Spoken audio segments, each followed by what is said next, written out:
Vande Mataram. So friends, आज की इस वीडियो में हम बात करेंगे एमएससी बॉटनी का सिलेबस। इससे पहले हम लोगों ने एमएससी बॉटनी का सिलेबस पर डिस्कशन किया था। फर्स्ट ईयर का फर्स्ट सेमेस्टर में पेपर 1 और पेपर 2 पर डिस्कशन किया था। तो आज के इस वीडियो में हम बात करेंगे पेपर 3 और पेपर 4 के बारे में, जिसमें आपका paper 1, paper 2, paper 3, paper 4 complete करा दिया जाएगा। उसके बाद हम लोग एमएससी सेकंड सेमेस्टर पर बात करेंगे। आपके एमएससी में टोटल 4 सेमेस्टर होते हैं, तो फर्स्ट सेमेस्टर का आज की इस वीडियो में पूरा कंप्लीट बता दिया जाएगा, यानी कि फर्स्ट सेमेस्टर का पेपर 4 पूरा हो जाएगा। फिर हम लोग सेकंड पेपर का यानी कि सेमेस्टर सेकंड का पेपर 4 बात करेंगे। ठीक है, तो अभी हम लोग एमएससी फर्स्ट ईयर का फर्स्ट सेमेस्टर का पेपर 3, पेपर 4 पर डिस्कशन कर रहे हैं। तो चलिए बात करते हैं। हम लोगों ने पेपर 1 पे बात कर लिया है, पेपर 2 पर बात कर लिया है। आज की इस वीडियो में पेपर 3 पे बात करेंगे। पेपर 3 में टोटल यूनिट कितने हैं तो आपको बता दिया जाए। टोटल जो यूनिट है वो 5 यूनिट है। ठीक है, तो 5 यूनिट में सबसे फर्स्ट यूनिट आपका क्या है? सबसे फर्स्ट यूनिट में आपको पढ़ना क्या है, तो आपको बताना है biology and diversity of algae and bryophytes, यानी कि आपको यूनिट फर्स्ट में एल्गी और ब्रायोफाइट्स के बारे में अध्ययन करना है। देखिए, अगर हम बात करते हैं एल्गी एक प्रकार की काई होती है। मैं बोथ लैंग्वेज यूज कर रही हूँ जिससे कि आपको समझने में आसानी हो, और अगर हिंदी मीडियम के स्टूडेंट हो तो उनके लिए भी काफ़ी बेनिफिट हो। देखिए, एल्गी जिसे हम आम लैंग्वेज में काई कहते हैं, या फिर अगर हम साइंस की लैंग्वेज में बात करें तो इसे शैवाल कहा जाता है।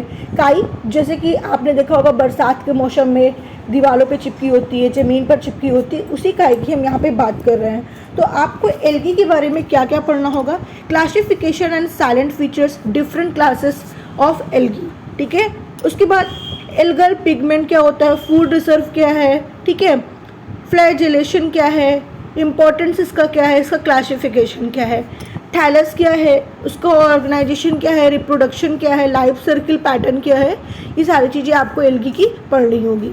उसके अलावा इकोनॉमिक्स इम्पोर्टेंस, एल्गी फूड, ठीक है, source of chemical and drugs, algae use of industry and algae blooms. ठीक है, तो ये सारी चीज़ें आपको फर्स्ट यूनिट पे पढ़नी पड़ेगी। सेकेंड यूनिट में जब हम लोगों ने देखा तो सेकेंड यूनिट में आपको और भी चीज़ें देखनी है, जैसे कि एल्गी से ही रिलेटेड कौन कौन से एल्गी है, कुछ नाम दिए हैं। जैसे कि यहाँ पे आप देखो जैंथोफाइसिस, ठीक है, बैसिलोफाइसिस। तो ये जो एल्गी है इन सब के बारे में आपको स्टडी करना होगा। क्लोरोफाइसी, जैंथोफाइसी, बैसिलोफाइसी, ठीक है, ये सारे एल्गी के बारे में। Range of structure of plant body, ठीक है, including ultra structure, method of reproduction, variation of life circle. ठीक है, ये यूनिट सेकंड में आपको देखना है। यूनिट थर्ड पे जब हम लोग आए तो यूनिट थर्ड में आपको देखने को मिला कि comparative study of Phaeophyceae and Rhodophyceae. ठीक है, तो ये आपको यूनिट थर्ड में विद उसके रेफरेंस के साथ range structure of plant body and range of mode of reproduction, variation of life circle, ये यूनिट थर्ड में आपको पढ़नी पड़ेगी। यूनिट फोर्थ में आए तो यूनिट फोर्थ में हम लोगों ने देखा कि ब्रायोफाइट्स, यानी अभी आप लोगों ने एल्गी के बारे में यूनिट थर्ड तक पढ़ा। अब फोर्थ और 5 में आप शायद आगे ब्रायोफाइट्स के बारे में पढ़ोगे। तो ब्रायोफाइट्स में आपको क्या क्या पढ़ना है? देखो, ब्रायोफाइट्स एक प्लांट है, ठीक है, इसके प्लांट जो होते हैं वो कैसे होते हैं, इसका क्या क्लासिफिकेशन है, इसका क्या डिस्ट्रीब्यूशन है इंडिया में, ठीक है, इसका थैलस स्ट्रक्चर कैसा होता है, एनाटॉमी ब्रायोफाइट्स कैसा होता है, इसके एग्जाम्पल कौन कौन से हैं, कौन कौन से पेड़ प्लांट्स और पेड़ जो ब्रायोफाइटर्स के अंतर्गत आते हैं। ठीक है, उसके बाद उसका जनरल अकाउंट क्या है। ठीक है, ये सारी चीज़ें आप लोगों को किस में पढ़नी पड़ेगी? ब्रायोफाइटर में पढ़नी पड़ेगी। तो कुछ ब्रायोफाइटर के जैसे कुछ नाम्स दिए हैं तो उसको भी आप लोगों को डिस्कशन करना पड़ेगा with structure and function and classification के साथ। ठीक है, यूनिट 5 में भी हम लोग ब्रायोफाइटा के बारे में ही पढ़ेंगे।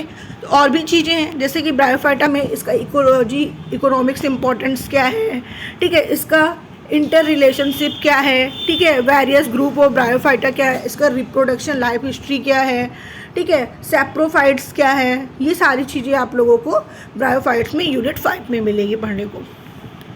तो ये हुआ पेपर 3। अब हम लोग बात करते हैं पेपर 4 की। जब पेपर 4 में आए हम लोग तो वहाँ पर देखें कि biology and diversity of pteridophyte, gymnosperm and paleobotany. देखो, यहाँ पर आप लोगों को टेडोफाइटा और जिम्नोस्पर्म के बारे में पढ़ना होगा, जिसमें आपको टोटल यूनिट मिलेंगे कितने, तो आपको बताना है 5th, ठीक है, 5th यूनिट मिलेंगे आपको टोटल पढ़ने को पेपर 4 में।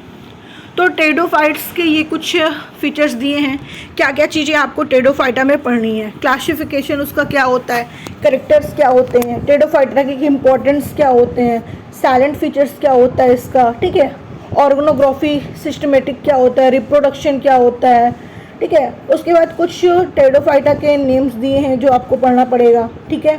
तो ये सारी चीज़ें टेडोफाइटा के बारे में है, आप लोग एक एक करके देख सकते हैं। PDF भी आपको प्रोवाइड करा दिया जाएगा। प्लस अगर आपको PDF की नीड है तो आप टेलीग्राम से या फिर कमेंट के माध्यम से बात कर सकते हैं, उसमें आपको PDF भी प्रोवाइड किया जाएगा। अच्छा, एक चीज़ और मैं आपको बता दूं कि जिस भी स्टूडेंट को हमारे ग्रुप में ऐड होना है व्हाट्सएप ग्रुप में, तो मैं आपको नीचे लिंक में व्हाट्सएप ग्रुप का लिंक दे दूँगी जिसमें आप ऐड हो सकते हो, या फिर कमेंट आप करिए, कमेंट में आपको लिंक मिल जाएगा व्हाट्सएप ग्रुप और टेलीग्राम ग्रुप का, ठीक है, जिसमें आप ऐड हो सकते हो, जिसमें आपको MSc BSc का पूरा सिलेबस के बारे में हम लोग सारी चीज़ें टाइम टू टाइम सेंड करते रहते हैं, साथ ही आपको क्वेश्चंस भी प्रोवाइड कराते रहते हैं। फ़िलहाल अभी हम लोगों ने अपनी चैनल पर MSc की क्लासेस स्टार्ट नहीं की है, बट BSc की क्लासेस स्टार्ट हो चुकी है और अभी केवल 1 ही 2 क्लासेस स्टार्ट हुई है। तो जो आप लोग देखो, कमेंट करो कैसी लगी आपको क्लासेस, देन उसके बाद भी हम लोग क्लासेस को भी कंटिन्यू करने वाले हैं जल्दी।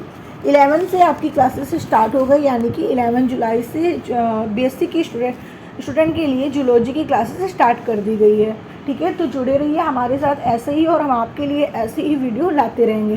तो ये हुआ आपका यूनिट 1 का पेपर 4 का सिलेबस, ठीक है। फिर हम लोगों ने देखा जिम्नोस्पर्म में हम लोगों ने देखा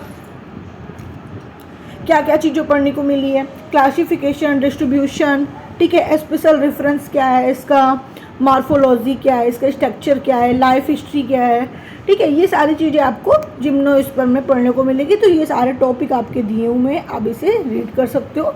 ये सारे टॉपिक आपको यूनिट 2 में मिलेंगे पढ़ने को, यहाँ पे यूनिट 3 का, ठीक है।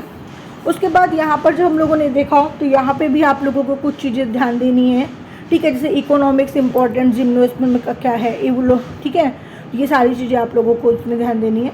यूनिट नेक्स्ट में 5 में हम लोगों ने देखा फिलोबॉटनी में आप लोगों को क्या क्या चीज़ें पढ़नी है। तो यहाँ पर आपको देखने को मिलेगा क्या, जैसे कि आपको geological areas, distribution plan, geological time scale, ठीक है, types of fossil, process of fossilisation, ठीक है। तो ये सारी चीज़ें आप लोगों को टेडोफाइटा में मिलेगी पढ़ने को, ठीक है। तो ये आप लोग technicals of study of fossils, distribution of fossils in India, ये सारी चीज़ें पेपर 4 में आप लोग पढ़ोगे।